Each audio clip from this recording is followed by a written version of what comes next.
Thanks for downloading this episode of the No Country Podcast. This time, Brad Wilson visits the home of Ben Elkins, frontman for the 8-piece Nashville group ELEL.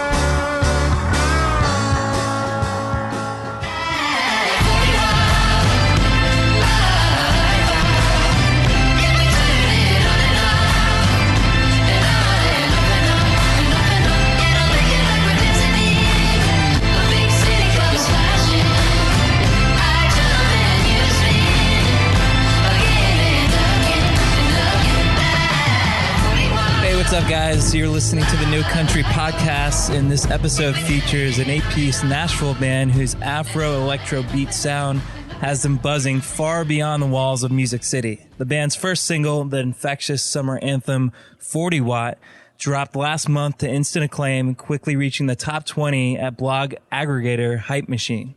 Coming off a stellar performance at Bonnaroo and currently prepping the release of their full-length debut, Geode. Joining me on the No Country Podcast from ELEL, vocalist, keyboardist, guitarist, and Settlers of Catan enthusiast, Ben Elkins. What's up, dude? Hey, that's a very accurate description. I am all those things. Except for the last part. Except for the Settlers of Catan enthusiast, which literally is heartbreaking for me to hear because that was not just a random fact I threw in there. The band's Facebook page, in the crucial About Me section, it says lovers of basketball and Settlers of Catan. But I'm learning now that information is false.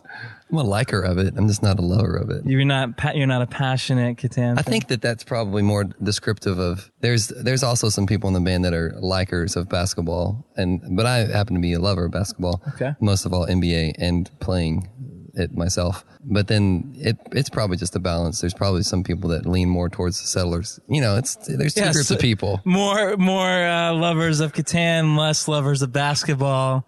And that's the beauty of the makeup of a band. I was just thrown off because, in that About section, that defines all the principles that the band stands on. Apparently, the love for Catan isn't shared by all, which is one of the great tragedies of our time. This discussion. Yeah, perfect way to start off the interview. No, I'm totally kidding. We're here at Ben's home. We're on his back porch, enjoying some freshly mowed grass, enjoying some fresh pineapple. It's nice. Literally is the perfect evening here in Nashville, and we're here to talk about the band ELEL, who's one of the great Nashville bands that's come out within the last year. We're going to talk about the upcoming full-length Geode, as well as play a few songs acoustically that we're going to sprinkle throughout the evening. But we won't dive into too much basketball, even though the Spurs just won the championship. We don't have to talk about how much you dislike the Spurs. I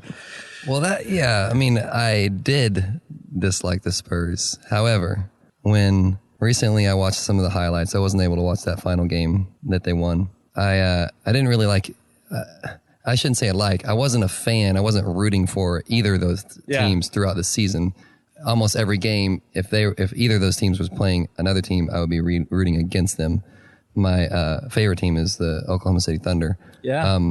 Just because they've grown organically, they were put together organically, and they've grown up to be a great team, and they have a great leader, and they're just so fun to watch. And I like the colors of the jersey, and I like Oklahoma City a lot. Yeah. Some of my favorite people in the world are from Oklahoma City.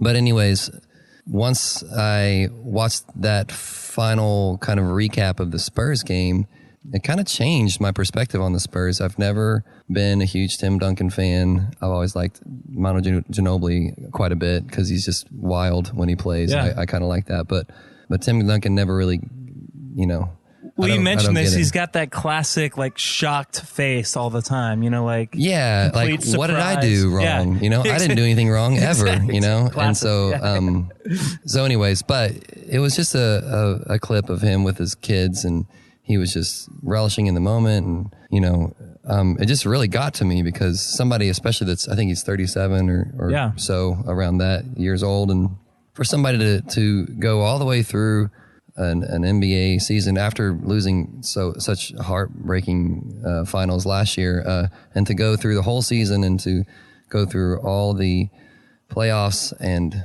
to go through the finals against an incredible team, best player in the world, and then to triumph through all those challenges. Those kind of stories always really make me very emotional. I get very touched by those stories because that's kind of, I think it's because it just resonates with me because life is such a struggle, and there's all these things that come up that are so difficult. And when you see somebody that's getting past that and winning, it just kind of gives you strength to get up every day and try to win at whatever your struggle is, And that's why I like sports so much. And, some people are not into sports at all, but thankfully a lot of my band is into sports. So we kind of share that love, which is very rare, I think, especially for basketball. Yeah. But a lot of us are really into the NBA. And so anyways, that's kind of how that goes. No, that's great. I'm totally all about that. I'm an Atlanta Hawks fan myself. Excellent. I'm from Georgia. Yeah. The Atlanta Hawks get absolutely no respect from anybody. Their fans are always trashed on a regular basis, but trashed meaning drunk? Like disrespected. Oh, okay. Because Atlanta's like a big transplant place, and so you're getting all these people from different parts of the country, and so we're always accused of being fair weather fans, which is partly true, but we never, players never want to play in Atlanta. Anyways, we're not here to talk about basketball. We're here to talk about the band ELEL and just some of the stellar music you guys are creating. Now, back in March, you guys played BMI's Road to Bonnaroo competition, won it. That earned you a slot on the farm for the Bonnaroo Music and Arts Festival that actually just took place this past weekend. You guys had to wait 3 months, build up the anticipation, but you guys played an incredible set this past Saturday. Talk about what that whole experience was like. Yeah, well, I guess it began with Road to Bonnaroo, and we're a fairly new band. At that point, we had pretty much, when Road to Bonnaroo hit, we were pretty much hitting our 1 year anniversary as a band. So it was a big deal for us to just be on that bill, and we were very thankful. Me especially, being in this town and doing music for quite some time now, I was really thankful for that opportunity because I knew what a big deal that was. I think that some people sometimes that are part of that don't realize what Bonnaroo is or what it means to play Bonnaroo, and so I was just really glad to just have a shot at it. I didn't think we would win. I didn't have any expectations because there's a lot of awesome bands in this town. There's a lot of awesome bands on that bill with a lot of fans, and that's a big part of it. And so you just never, and especially being a pretty new band, you never know kind of how it's going to roll out. And there's a lottery system with when you play at night. And we picked last, which is not a very good slot. So there were some things. Actually, when we were picked last, I pretty much thought, okay, well, that means we're not going to win, so we're just going to have a good time, and there's definitely going to be some people there, and we're going to put on the best show we can and just have a great time and go home, and then, but we did win, and it kind of feels like it validates you as a player in the game, like when you are going to play at a festival like that, your expectations change and the way that other people view you change. And so that was a really thrilling benefit from it, and then it was exciting to, I work at a grocery store, and so there's always people coming through to go to Bonnaroo the week of Bonnaroo, and all these, people dressed in like tank tops and bikinis, and they're getting a bunch of water and suntan lotion and stuff, and I've worked there for a lot of years, and it's always like, man, I wish I was going to Bonnaroo too. But this year is fun because they come through, and I was like, my band's playing at Bonnaroo, and we'll see you down there. And it was very, very exciting. One other person had been to Bonnaroo for one of the year besides me, but most of us had not been. And so having the artist pass and being able to be an artist at Bonnaroo was just an incredible honor. And we just had a blast, We played on Saturday, and there's a great crowd, and I felt like we did what we do really well. And So it was all just a thrill. And then we got to see some bands that we all love and, meet some people that we are fans of and all those kind of things. And so it was an exhausting weekend, but it was nothing but a blast. Yeah. But let's talk about the first single, 40 Watt. It may not be much, babe, but it's the place we're gonna call our own. Okay, you decorate it up as you see fit. Yeah. And you can help a bit deep. It may not be much, babe, but it's you and me. It just came out last month. The press and buzz behind it's been incredible, perfect sort of summer anthem. Why that song as the introduction for the band? It was actually a decision by our PR guy, Paul, he's based in the UK. And I've only talked to him on the phone.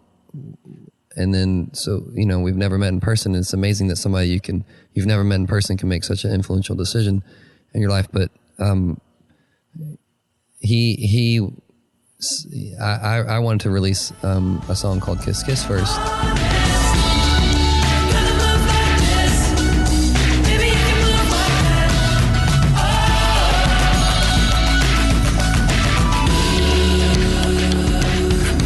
But he strongly recommended doing 40 Watt first, and I'm so thankful that he did. I think it's totally right now. But, it's a song that really grabs you from the beginning. Kiss Kiss is a little bit more subtle. It's a little more vibey and softer. And 40 Watt is attention grabbing. I'm not going to say that it's a better song at all, but it's definitely more attention grabbing because it's just loud, But it still has that softness to it, and that I kind of have to do in all of the music that I create right now. It's just what I'm drawn to. I don't want to do anything that's aggressive and harsh, So it has, even though it is pretty hard hitting and danceable and stuff, it has a softness to it. But, that said, people have been pretty excited about it, and way more than we thought they were going to be. And it's spread out way more than we ever could have dreamed. And it's just a thrill. I mean, none of our lives have changed because of it. I'm not saying that, but I'm just saying that a lot of people have been enthusiastic about it and have said lots of kind things about that song. So, it's a nice boost of confidence, for what we're doing. And, cause you believe in what you're doing, and there's a satisfaction that you have to take whether anybody ever hears what you do or not. But then if someone that you don't know hears it and likes it, it just feels special, and so we've kind of gotten to that step where people that don't know us are hearing one of our songs and they love it, and it feels very special. The band actually just a few weeks ago released a video for the track, which features some crucial interpretive dancing, jam session in a field, and some pretty tense moments between two dudes and a sax player. Ben, you actually directed the clip, right? Is that correct? Yeah. What was the inspiration behind the video? I love it that people who, if there is somebody that hasn't seen the video that's listening to this, their mind might be flying at all kinds of crazy places at two dudes and a sax player. Yeah. Let me clarify. This isn't sexual. No, don't clarify. Okay. Maybe it is. Okay. Maybe you have to see for yourself. Yeah, exactly. Check out the video to see. Yeah, but seriously, what was kind of the makeup of the video? Well, I don't really remember. I don't really remember how all those ideas came about. I just remember really wanting everybody to have a significant role in the video, because that's the way it is live, is that it's a group effort on stage, and it's just this, we all move around on instruments, and, it's, everybody's very involved. So I wanted the first visual thing that goes out there besides our photo to be a very, all of us basically playing significant roles. So my goal was, I knew that I needed to be singing. I knew that Lisa needed to be singing. Actually, I didn't really know that.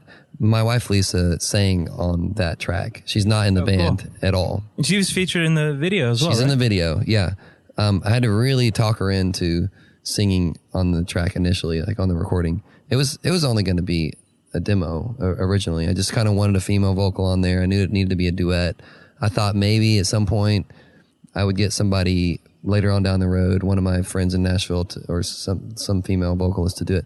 But she just knocked it out of the park so well that was it. I mean, I was just, once she did it, it was perfect. She has a very perfect voice for that part. So, and who knew? I mean, she never even hardly sings around me at all. She's very shy about it.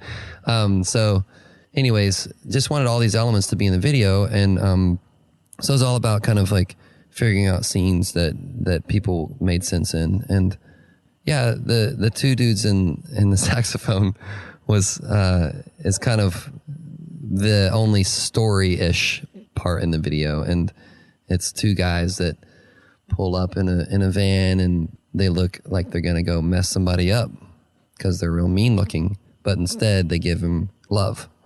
And that's something that is in my heart to communicate. It's in this band's heart to communicate, is let's love each other instead of hurt each other. So it felt very risky to do that.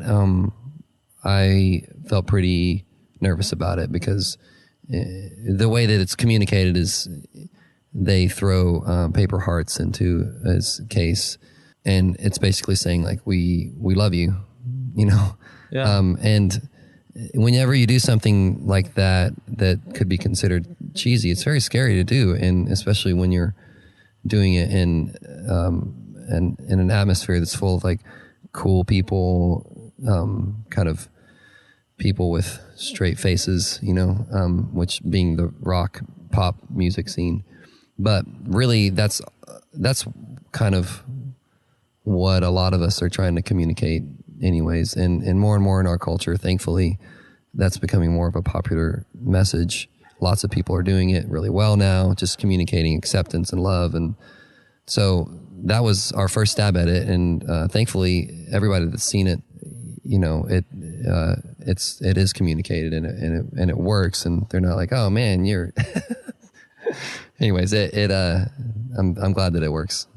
You're listening to the No Country Podcast. I'm joined by Ben Elkins from the band ELEL.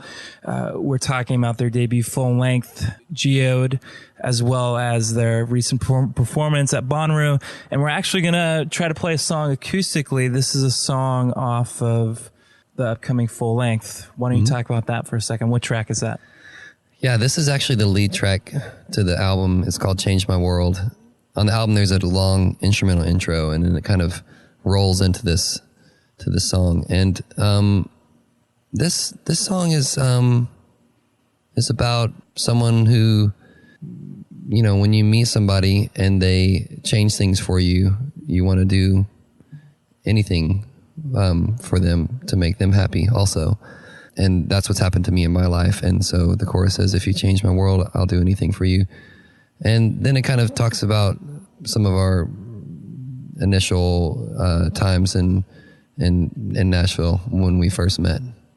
So yeah, this is called Change My World. Awesome. Well, live from Ben's back porch, ELEL performing a track off the upcoming full length. This is Change My World on the No Country Podcast.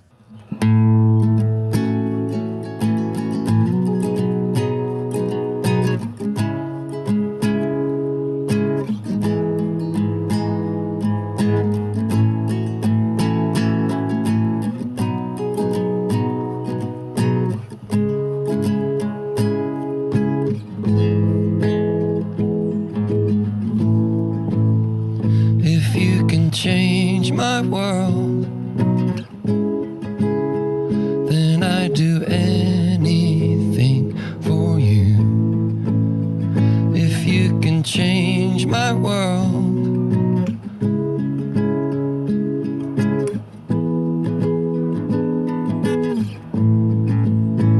if you can change my world,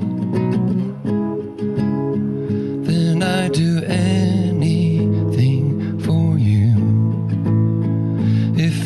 change my world.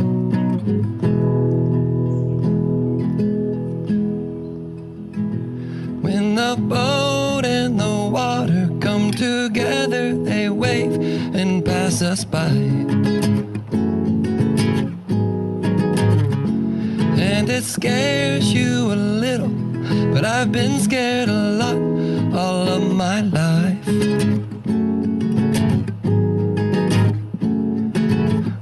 Come on, come on, come on, come on, come on. I know that it's alright. I know, I know, I know, I know, I know. I know that it's alright. Oh, oh, oh, you to show me something new. If you could change my world, then I'd do anything for you. If you can change my world,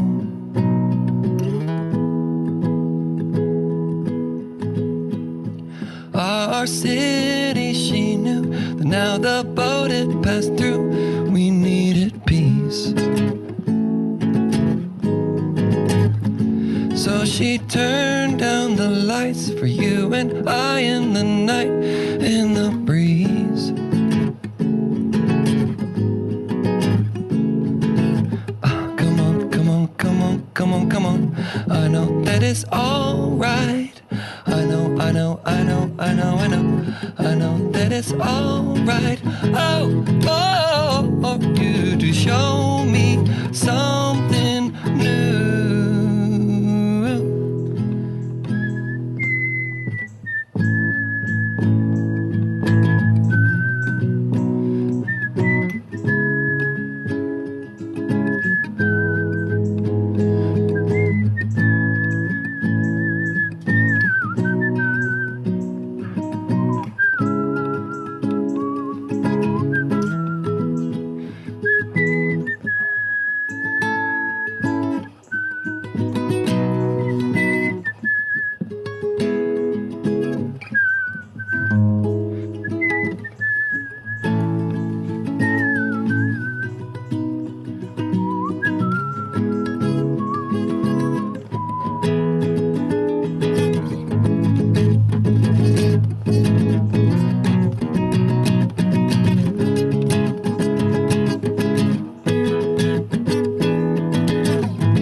I've been waiting to ease into the sea. Now I'm in you alone, but I'm so alone, really.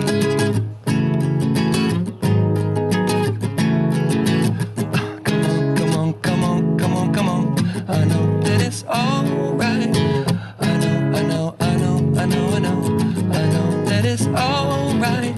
Oh, oh, oh, you to show me something. If you could change my world, then I'd do anything for you. If you could change my world,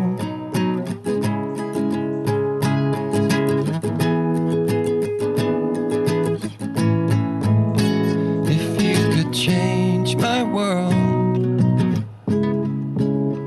then I'd do anything for you. If you could change my world.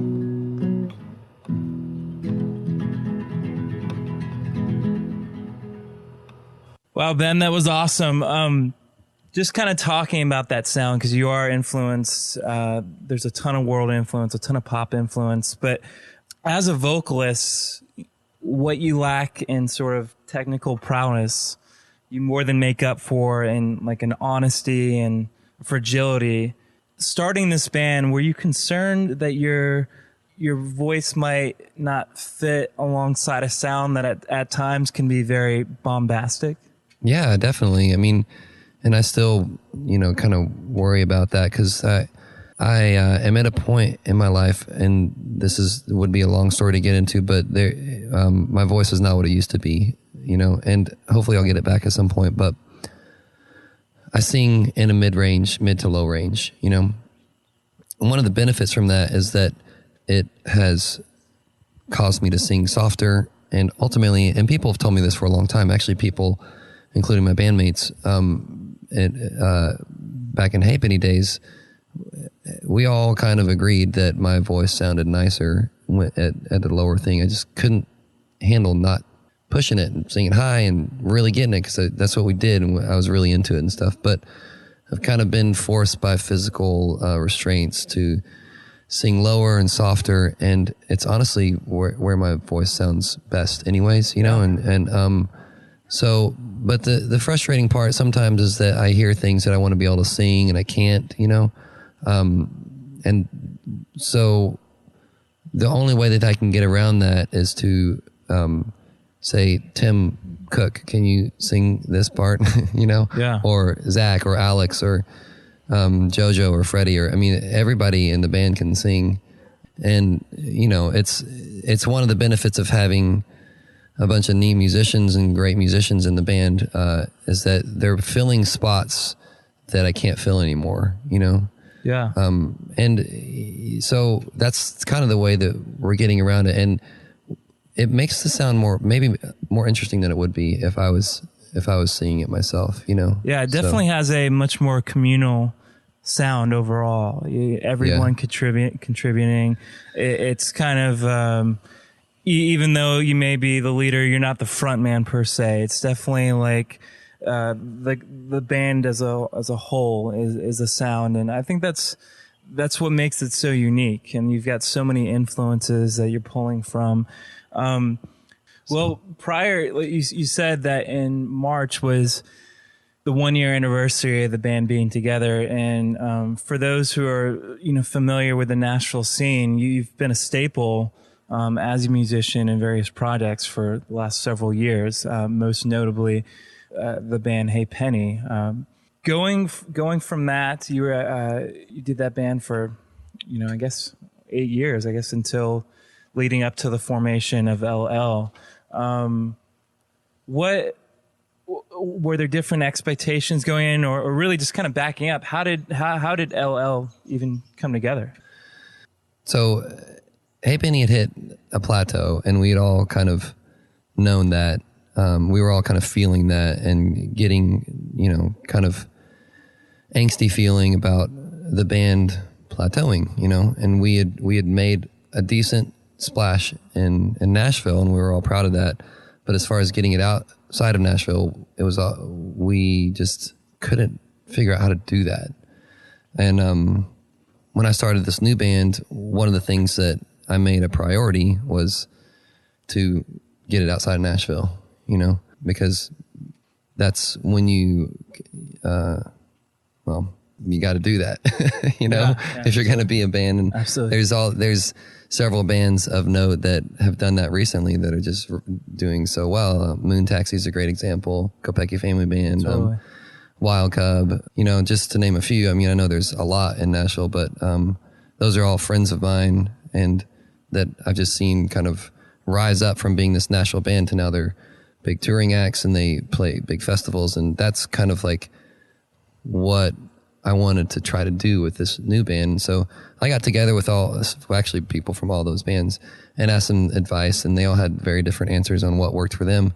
But Keegan from Wild Cub, one of the things that he said was that you got to have all kinds of content, because, you know, the one way that you can spread around really nicely is on the internet, and you can spread around that way in the same way that touring bands spread around, pretty much. So he introduced me to a guy that does PR for them, and so he started working with us, and that's kind of been the catalyst to a lot of things for us, is that one connection. You know, it has spread out from Nashville a little bit. You know, obviously we want to do more, but it's on the way right now. At least it's on a good track, and I'm nothing but thankful and thrilled that that's going on now, you know, because it feels like it's what we were always wanting to do with Hey Penny. We didn't really know how to make it happen, and it's happening with this band, and I'm pumped about it.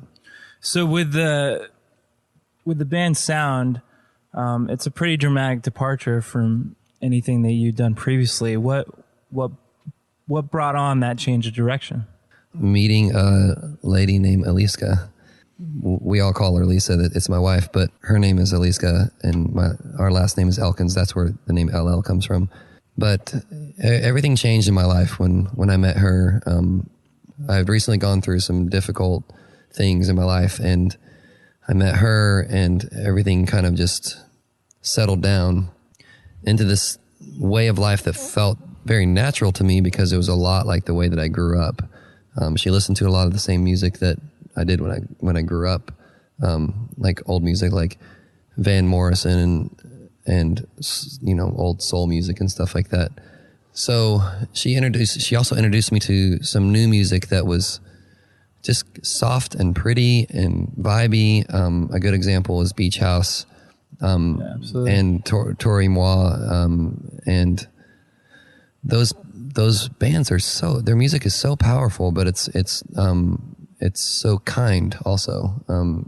It's just warm and comforting almost, but it's still so powerful. So that's the direction that I wanted to go, So when I started this new band, that's what we focused on and we still kind of talk about it when we get on stage. It's like we have to, the goal here is to be kind to the audience and not aggressive towards the audience or aggressive musically. It's to be kind musically and pleasant. And it's interesting because I've realized how much power there is in that and how much impact there can be in a live show, even though it's not frantic and loud, It's been exciting to see that it can work because it feels very scary to perform in a calmer fashion. Yeah. That's not natural for me. I'm the kind of performer that wants to just go completely nuts on stage. And me and my old bandmate DJ used to do that in Halfpenny, and it was such a blast. I mean, we would just be dripping with sweat after every show, whether we played for 3 people or 200 people. I mean, every time we would just go crazy, and it was a lot of fun. And there's a part of me that's very natural for, but I've realized that the restraint in the performance in ELEL is there's a different kind of energy that I'm just really into it, right now. And it's working for me in my heart. And so, yeah, we're going for it. Now, yeah, because this is not just a casual thing. There's 8 people in the band. You guys are pulling from a lot of different world influences, pop influences. But the interesting thing is that yourself included, the majority of the band are basically transplants from several different places in the country. How did you guys even connect in the first place? Well, actually, a lot of us work at the grocery store where I work at. 4 of us actually work there, and I met them all when they started all working there. I've been there forever, so they all would come and they'd be the new person, and I'd meet them. And then maybe a year later, Tim Cook has been there the longest, and it was probably a year and a half before we actually had a significant conversation about music and art. He's a screen printer and designer. So it was a long time till we had that conversation to where it put him on the map in my head as like, that's a musician and an artist and someone who's, obviously really interesting. And the funny thing about Tim is that I'd actually heard him sing at work along with Beach Boys songs or just Journey or all great bands, all these great bands. And he would sing along and he had these pipes that were just mind blowing. And he would just be holding a box of soup, but he would just wail into this high harmony of some pop song. And so, that as a person who's a band leader, that, you store that information. You're like, that guy can actually sing really, really good. And so, anyways, and then Alex, the drummer, I I asked him what kind of music that he was into, and he said, well, just kind of rock and roll music. My favorite band is The Band, and I actually kind of wrote that off. I'm kind of showing my ass here, but I kind of like wrote that off as, well, you kind of just play like normal rock beats or something. I'm sorry to everybody. I'm sorry to the whole world, but confessional time. Confessional. I've actually gotten a lot more into the band, Levon Helm and all that, of course. Yeah. But and I realized We were just talking about the last waltz. And it's amazing, and the feel of that music is what's important, and that's what is important in all of music. But anyways, so I didn't actually pursue him very hard until I got in need at the beginning of this band's life, where we didn't have a drummer for a show, and I said, how quickly can you learn some songs? And he said, I can learn songs really fast. He was just very blunt about it, which I love about Alex. He's very direct.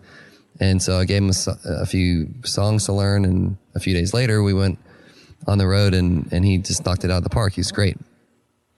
And then JoJo, actually, I met the same day that we were supposed to play. Well, it was about a week until we had a gig, and we didn't have a bass player. And that day I walked down into the break room and saw this girl sitting there, and I said, hi, my name is Ben. She said, hi, I'm JoJo. And the conversation was kind of going on with some other coworkers, and I just kind of had this thought of, and so I turned to her, I was like, do you play bass? And she said, yeah, I play bass. And I said, I mean, do you play bass, or are you like a guitar player that can also play bass? And she said, no, I'm a bass player, and that's all I play. And I said, do you want to play a show in a week? And she said, sure. And so it's kind of amazing how everything has fallen into place, because if you end one project and you start another at zero, it's a very scary thing to do, and that was a very terrifying decision to make initially. But things have fallen into place. All these amazing people have gotten involved and come along, and they love the music, and it's just I feel very very fortunate about all that. Yeah. I should mention Freddie and everybody else too. Yeah, let's go ahead and do a full name check here. Feel bad. And then so Frederick, I met actually Jerry Pentecost, who a lot of people, he's a pretty well known guy around town. He got involved, and then he also asked me to sing a couple Beatles songs at this benefit thing he was doing like a year and a half ago. And Frederick was the trumpet player there, and I got to talking to Frederick, and he's just the most interesting person to talk to. He's got this really intensely scientific way of viewing music, and a lot of people in Nashville are not trained formally, and that's totally fine. That doesn't really matter, but I am trained formally. And so when you meet somebody that does pop music or rock music that's also trained formally, it's really fun, because you can talk about, intervals and modes and chord progressions by number and all these fun things that it's kind of like a secret language that it's just, it's like you meet somebody from a different country and you can talk a different language.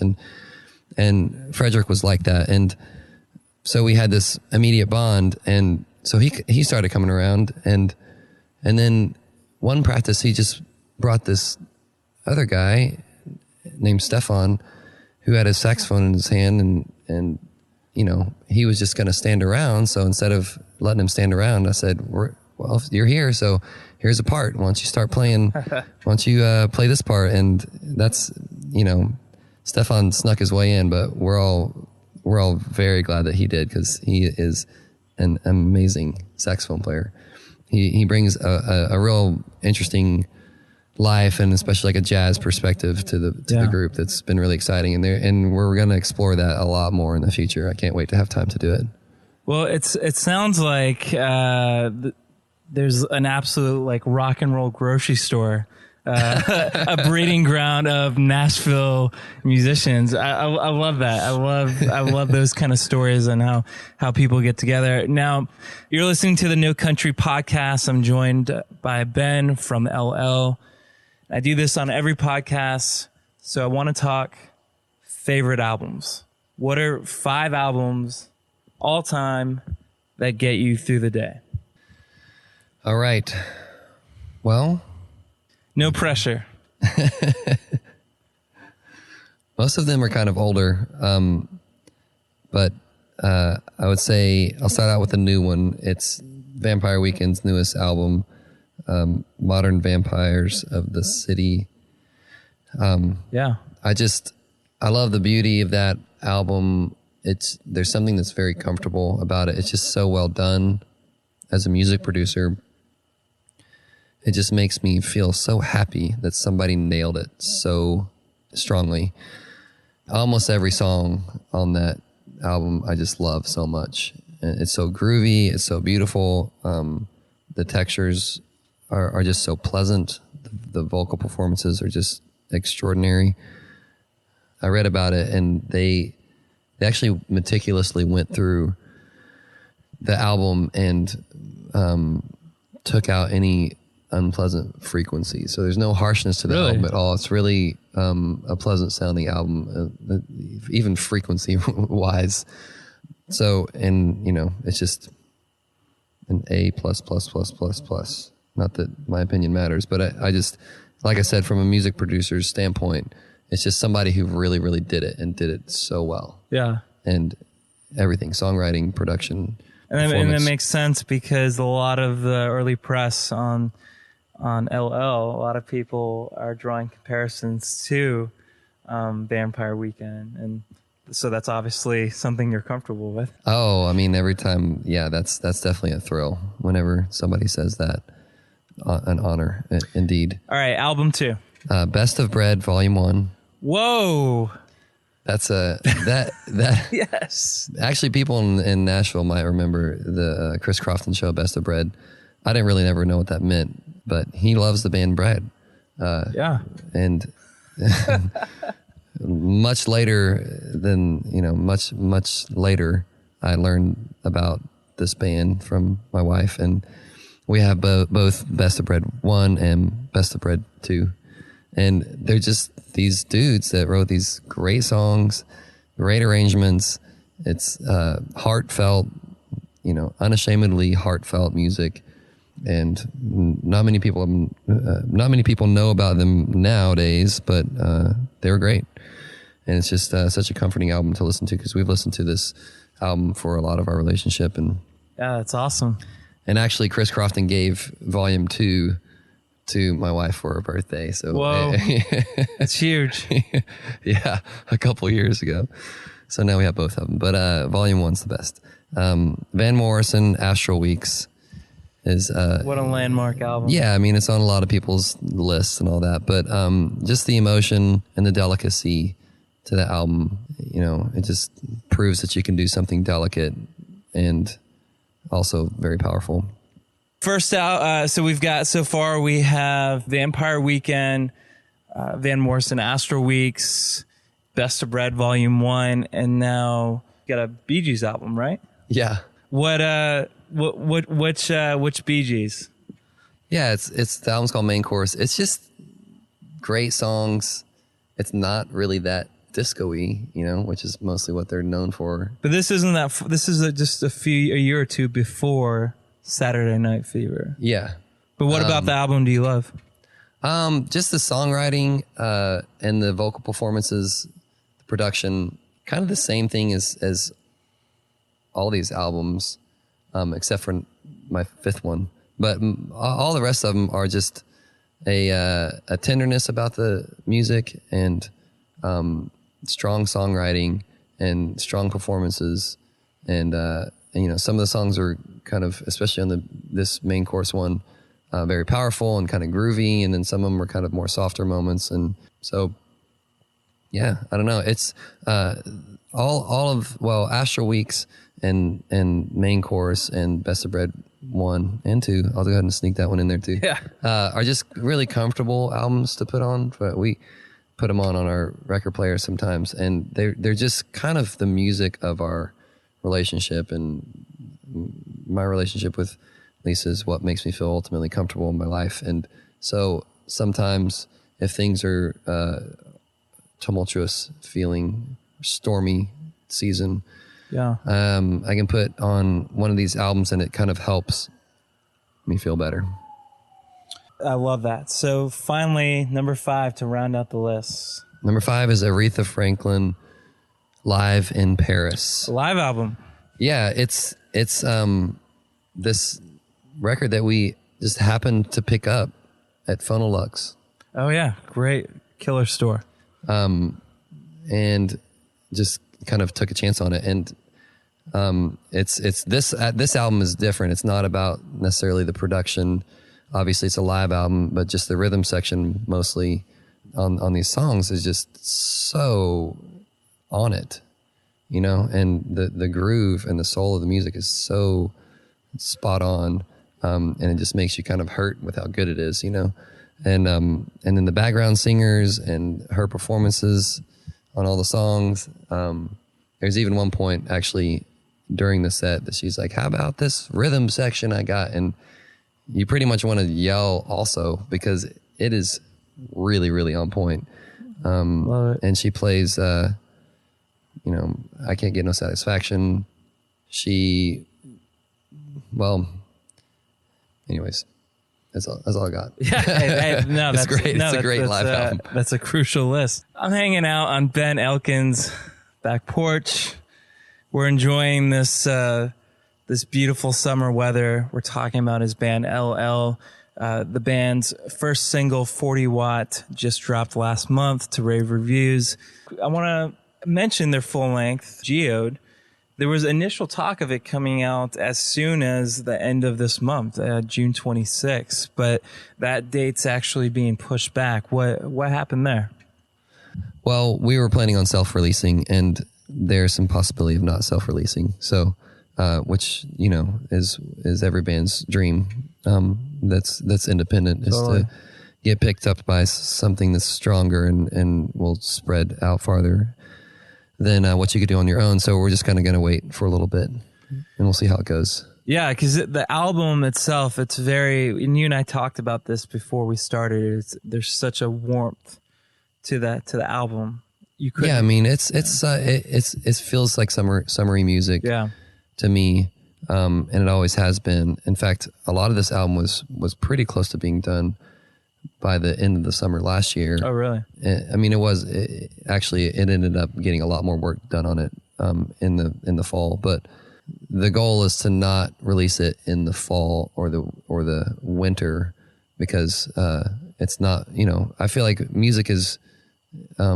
There's actually a guy named Jeremy Ferguson who I was talking to once. He's a producer, awesome studio in town called Battle Tapes, and he was talking to me about how music, the only thing that's important about when you release it is the season that should be appropriate for the music. And that really resonated with me, and I've always remembered that. And this music seems like summery music, and we hope to release it in the summer sometime, or maybe early next year. If you know, it might be worth the wait. We're just kind of playing it out right now. So I'm hanging out on the back porch with Ben Elkins of ELEL, and we're going to close out the podcast with another acoustic song.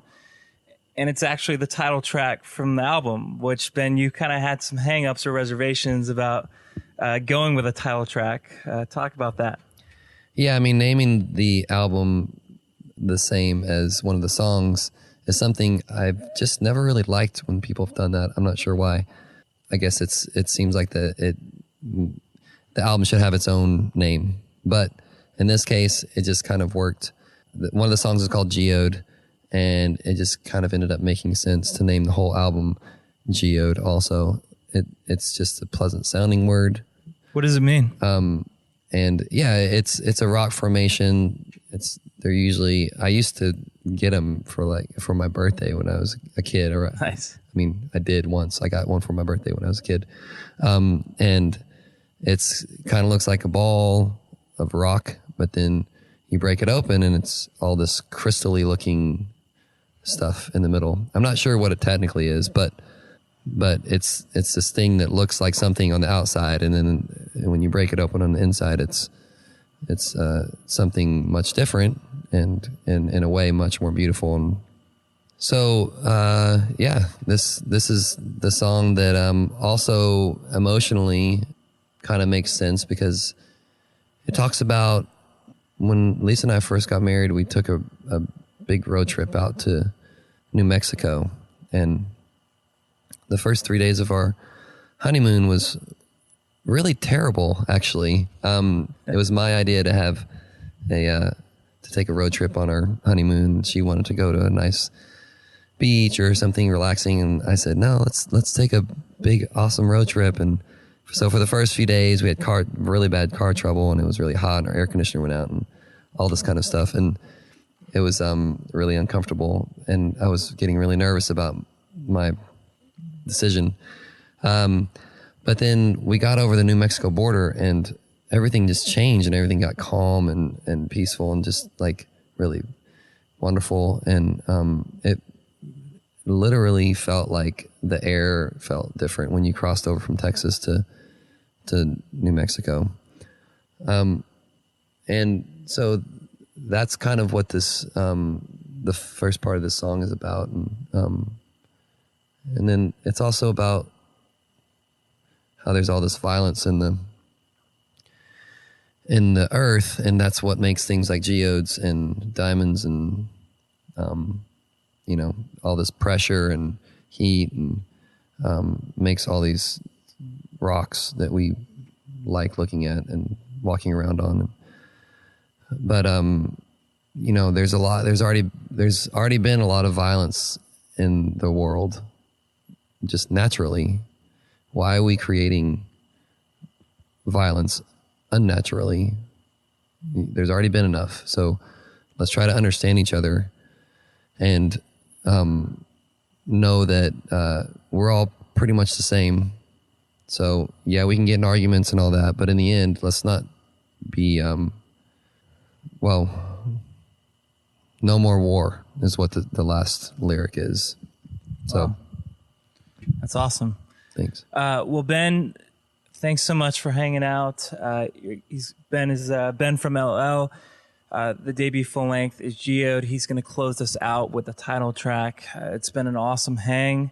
Congrats on all of your landscaping success and having a beautifully cut lawn, as well as the coming success of the band. The album's great. I can't wait for people to hear it. And it's definitely going to be a hugely notable album, and I could definitely see it doing a lot of great things in the similar vein that like Wild Cub and those other Moon Taxi. And I definitely think that this can be another big Nashville album. Thank you. So looking forward to hearing that. You've been listening to the No Country Podcast. My name is Brad. I've been joined by Ben, and closing out. This is ELEL Acoustic playing the title track Geode on the No Country Podcast.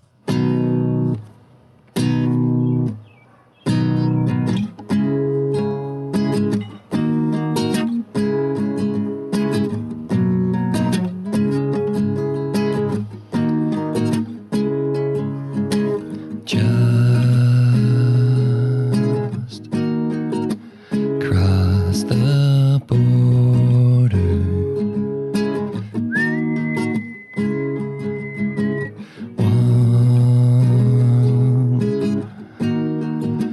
Lands divide.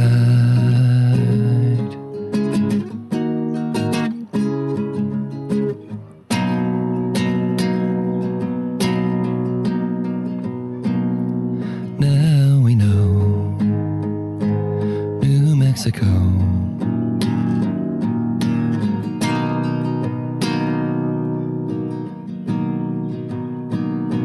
Geode and gold and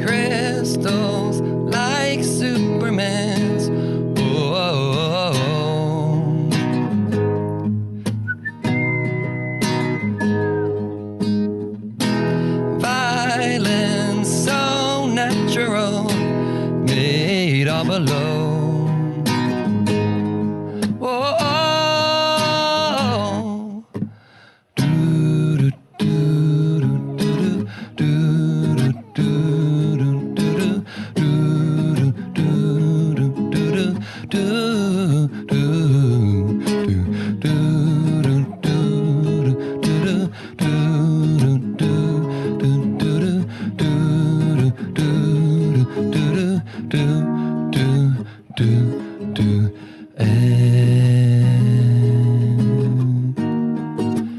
Mo and arrows won't change their minds.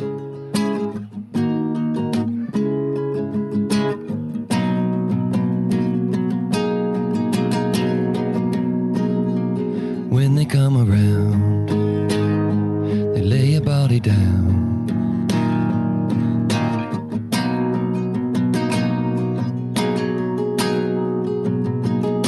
They never make a gym or lay a river in.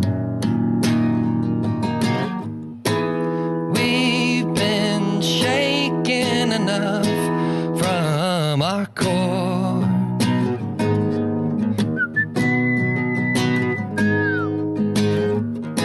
I'll fight someone if I must, but no more.